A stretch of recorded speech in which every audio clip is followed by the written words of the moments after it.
Hello students, example number 10 देखेंगे। बहुत सारे बच्चे ने एग्जाम्पल्स को छोड़ ही देते हैं कि सर ये क्या वाई वाई नो यस लगा रखा है, कुछ समझ में नहीं आ रहा है। लेकिन मैं आपको कंसेप्ट से समझाऊंगा, आपको समझना है। आपका इससे क्या है, एक तरीके से जो कंसेप्ट है वो थोड़ा सा स्ट्रांग होगा। देखो, आपको एक सेट दिया है ए, समझना मेरी बात को। ए ई आई ओ यू नंबर है उनमें, है ना।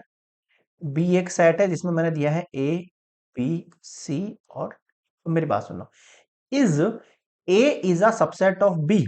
जवाब दो, क्या ए बी का सबसेट है? नहीं है भाई।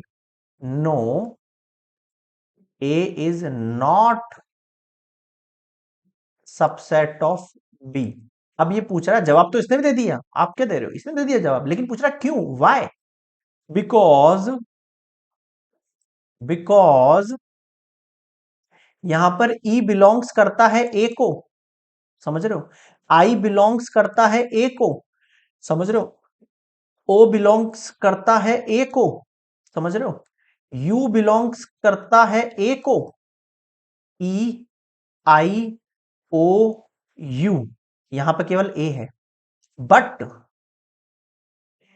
ई not belongs to B, I not belongs to B. मैं तो एक लिख देता तो भी काम हो जाता, मैं एक बार आपको सारे बता रहा हूं समझा के। नॉट बिलोंग्स टू बी और यू भी नॉट बिलोंग्स टू बी। बताओ समझ में आया क्या? रीजन लिख दिया मैंने इस चीज का। अगला सवाल इसका, is B is a subset of A?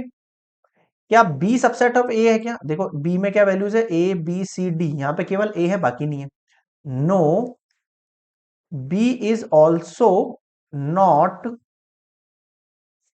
Subset of A. ठीक है भाई, समझ में आ गया यहां तक ही। इसका रीजन बताओ मुझे, इसका रीजन भी बताओ मुझे। Because B is a subset, B belongs to capital B, C belongs to capital B, D belongs to capital B. But मैं क्या लिखूंगा यहाँ पे, B is not belongs to capital A, C is not belongs to capital A and D is not belongs to capital A. बताओ मुझे क्या समझ में नहीं आया? क्लियर है यहां तक?